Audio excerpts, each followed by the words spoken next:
As we speak about that flock of geese, I want to bring back in Paul McCarthy. He is a former pilot, an aviation specialist. And Paul, as you learn more about the potential that this was a plane that hit a flock of geese, can you tell us exactly what the impact of that would be and what the training is in that situation?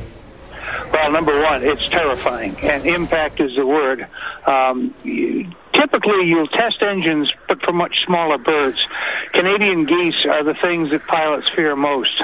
And Canadian geese, if you hit enough of them, can do a horrific amount of damage to the aircraft. And it sounds very much like if that's what the pilot said and he reacted to it, then the entire scenario begins to make a great deal of sense. The decision has to be built in, trained. You don't think about this, you just go ahead and do it. And God willing, it worked out properly.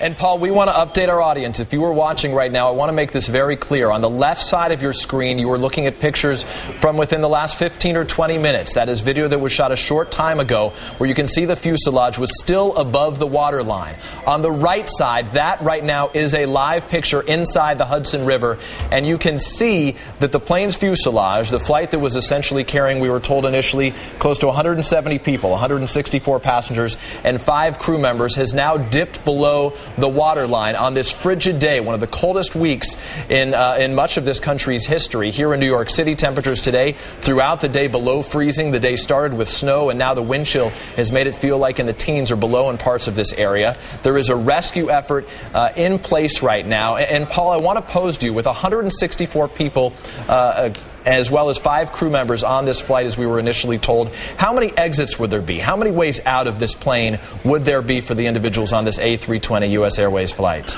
Yeah, I'm not a 320 qualified pilot, so I'm guessing, but it's anywhere between 4 and 6. The aircraft has to be certified to be completely evacuated in 90 seconds. And if you have the 2 aft exits underwater, the remaining exits should still be able to accomplish getting everybody out in 90 seconds. But as you said, it's cold, and the rescue effort hopefully is going to be very, very, very quick, because you've got a minimal amount of time you can be in the water, even if you get out of the aircraft.